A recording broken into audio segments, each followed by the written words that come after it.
Welcome back to the third video in the NYSCJA Safety Judges Certification course. In this module, we will review the NFHS violations. The focus of this module is NFHS rule clarifications. However, this module will be different from the other safety modules. Part of this module is a video, and the other part requires you to review safety videos on the NYSCJA website and other resources. Finally, throughout the season, you will be required to continue your safety education by checking the website and resources for new clarifications and safety updates. There will be no formal assessment for this module. However, you will complete questions on a form simply to verify that you completed all sets within this module. First, let's take a look at some NFHS clarifications within this video. Then I'll explain how to complete the other parts of this module. Before we look at specific rules, I want to mention a New York State policy for violations. Choreographed errors for a specific rule can only be given once in a performance. Performance errors, however, can be given multiple times for the same violation within a performance. An example of a choreographed error would be an illegal stunt that is used multiple times in a routine. The team should only receive one 5-point deduction for those stunts. However, if the violations are for different rules, each violation should be cited once. So if a team violates 3-3-2 multiple times in a routine and 3-5-2 multiple times in a routine, the team would receive two 5-point deductions for a total of 10 points. For an example of performance errors, let's look at a video example.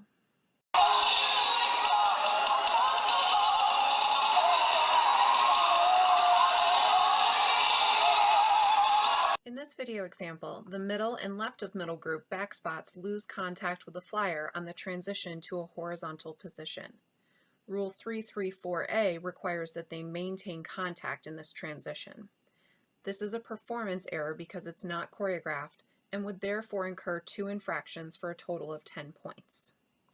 Next, let's discuss Rule 215, which involves the performance surface and discarding props. Glasses and other objects that fall into the mat during the performance do not count as a violation. If a participant has a cell phone in their uniform, there is no rule to support a violation, whether it falls on the floor or not. You can give warnings about inappropriate objects brought into the performance surface and can be cited for general safety. Stepping on palms or signs during a routine is a violation. Only palms and signs are directly addressed by NFHS. Discarding signs should be in a downward direction to be legal. The intention from the athlete needs to be that the object leaves their hands in a downward direction. Therefore, if you only saw what happened to the sign and did not see the athlete's intention, you should not be giving this violation. While palms are not considered hard objects, there is a safety concern of another athlete or spectator getting hit in the head with a palm, as they do contain hard handles. Therefore, discarding in a downward direction is not the only element that should be taken into account when determining if a violation has occurred with discarding palms. You should also consider where the palm was thrown to and if the palm hit another person or came close to hitting another person. If a palm is not discarded in a downward direction, but it did not pose a risk to anyone on the performance surface, then a violation did not occur. Pay attention to the athlete holding the S sign.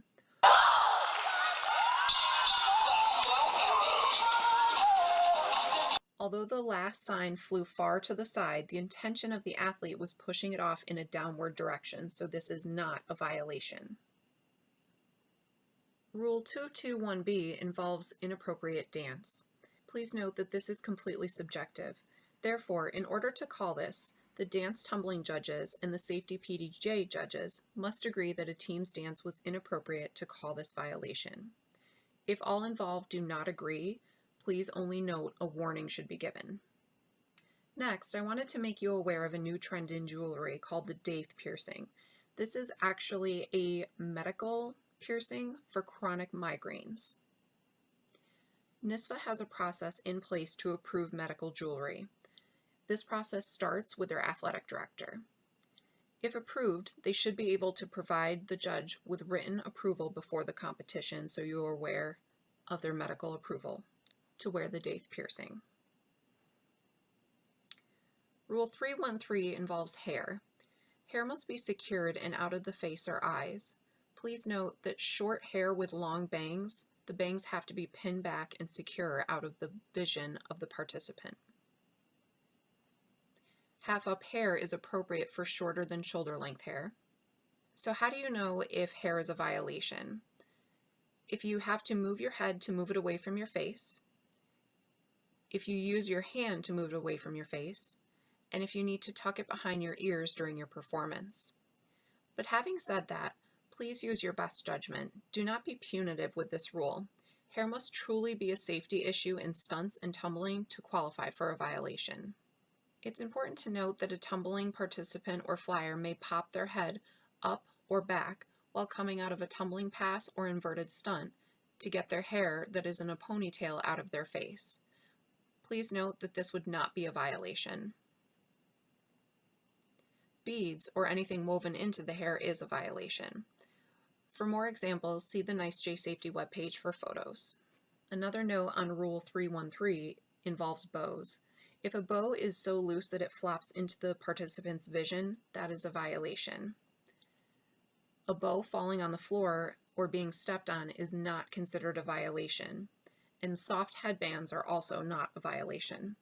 The intent of this rule is the obscured vision of a participant being unsafe, not the accessory falling on the floor. Rule 314 involves shoes. Shoes that fall off must be quickly put back on to avoid this violation. Please note that untied shoelaces are not a violation. There's no rule in the book that supports this, but again, you can give a general participant safety warning. Rule 316 involves apparel covering your midriff. This should only be called when a team has actual midriff uniforms or when a participant intentionally changes their uniform so their midriff is intentionally showing for the routine. It should not be cited when a midriff shows during the course of a performance because of the movement of a participant. Remember, participants do not have control over the uniforms they are given to use by their school. Therefore, the team should not be punished for a uniform that does not fit properly or rides up during the performance. Let's see a video example.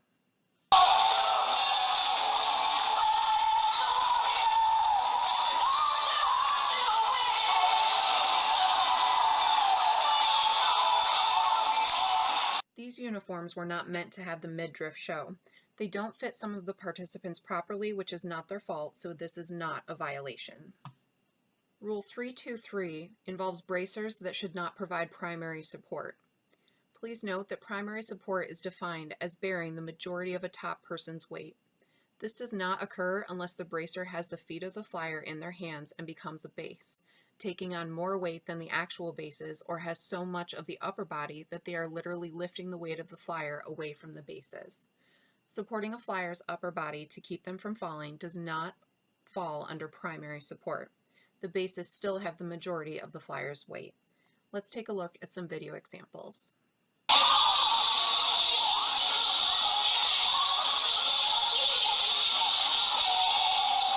While the bracer is helping to keep the flyer upright, she is in no way holding the majority of the flyer's weight, so this is not a violation.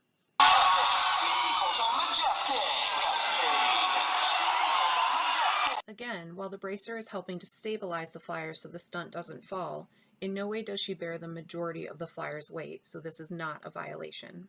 Rule 325B involves inattentive spotters.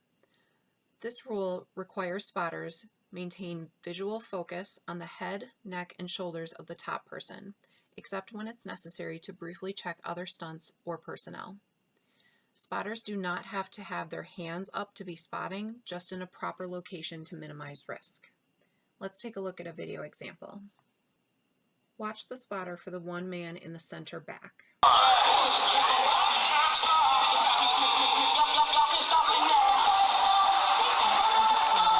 Note that the spotter stops spotting, turns around to pick up a sign during a one-man extended.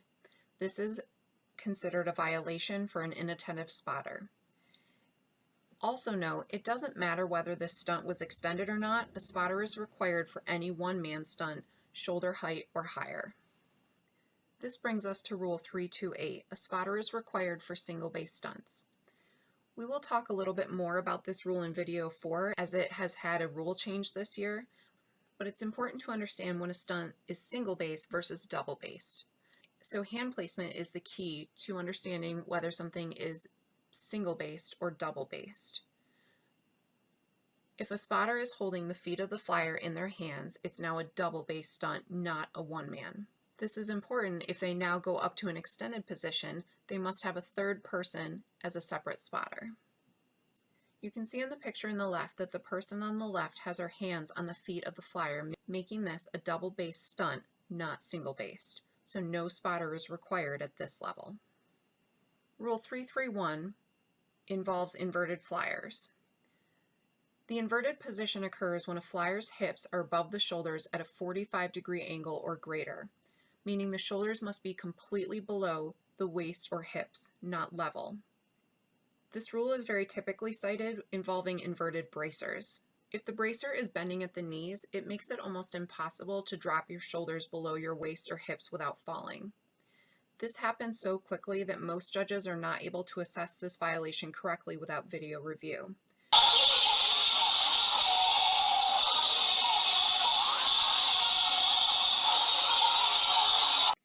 In this video, the bracing flyer bends only slightly at her legs.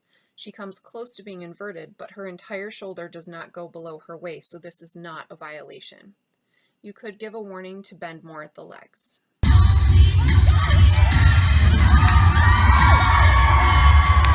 This is a true example of 331 violation with an inverted bracer.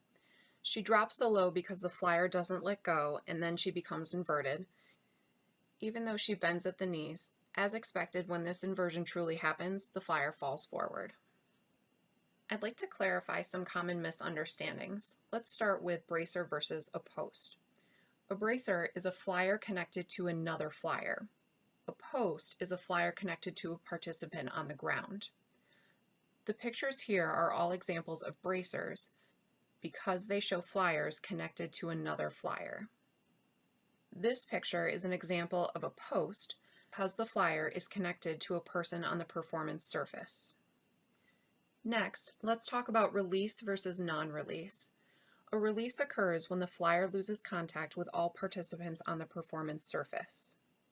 A braced release involves a flyer that stays in contact with another flyer but loses all contact with everyone on the performance surface. Let's take a look at a video example.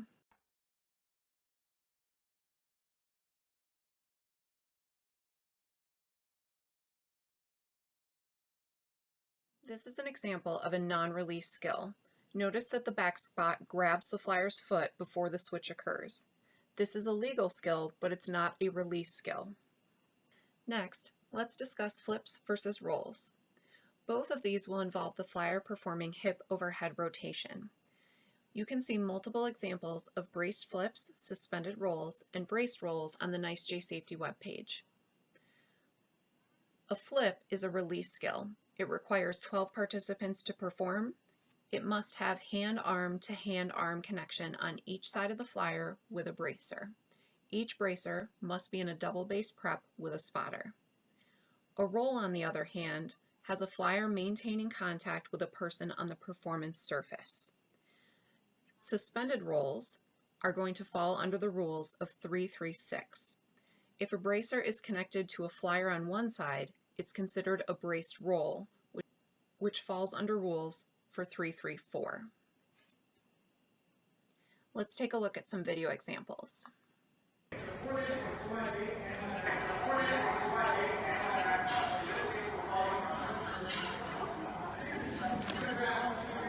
This is a braced flip to new catchers. This is a legal execution of this skill as it has bracers on either side of the flyer, each with a back spot, and the new catchers are not involved with any other skill when the flip is initiated.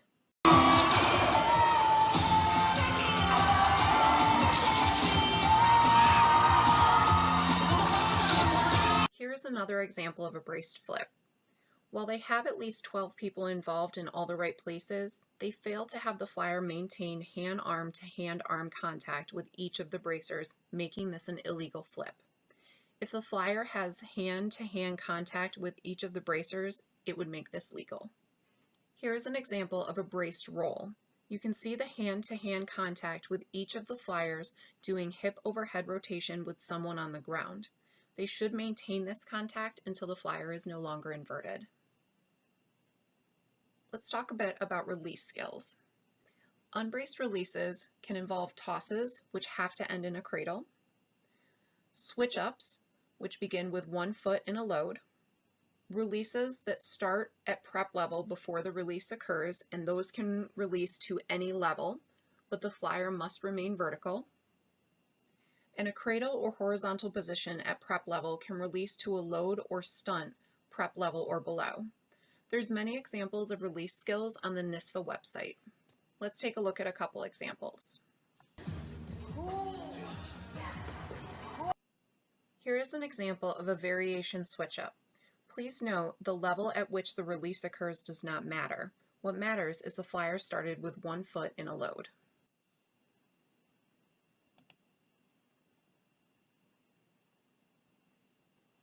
Here's an example of 335B1 exception.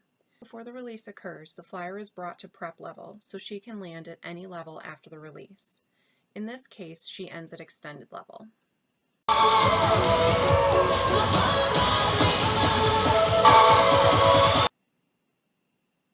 In this example, note that this skill is considered a release skill, not a dismount, because it does not meet the definition of a cradle. In a cradle, the flyer must be in a pike position. By holding their leg in the air, the flyers are not in a pike position. Therefore, this is an illegal release, 351, because it does not start at prep level before the release occurs. Also, the flyer does not remain vertical for the release.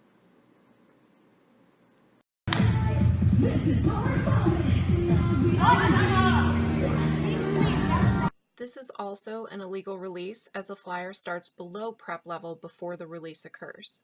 The flyer must start at prep level before the release takes place to be legal. Now let's discuss how to complete the remaining parts of this module. Please go to the NYSCJA website, www.leaguelineup.com/NYSCJA, to review all safety videos and their explanations on the Safety Education Videos tab and on the NYSCJA Judges and NYSCJA Committee Only tab. And finally, it's important to continue your safety education throughout the year. Throughout the year, it's important to update yourself to continue your safety education. Get in the habit in the season of checking the NYSCJA safety page for updates and announcements, including NFHS rulebook corrections. Also, check the NYSCJA Judges and NYSCJA Committee Only page for updated video rulings from across the state. Finally, throughout the year, please take the time to review www.cheerrules.org and the Georgia State Cheerleading Video Ruling site. Be sure you're looking at NFHS legal and illegal videos on cheerrules.org. After you've completed all elements in this module, click the link directly below this video and take the Module 3 assessment. As I stated earlier, this is just a set of questions for you to verify that you completed all elements in this module. In the final module, we will review the NFHS rule changes.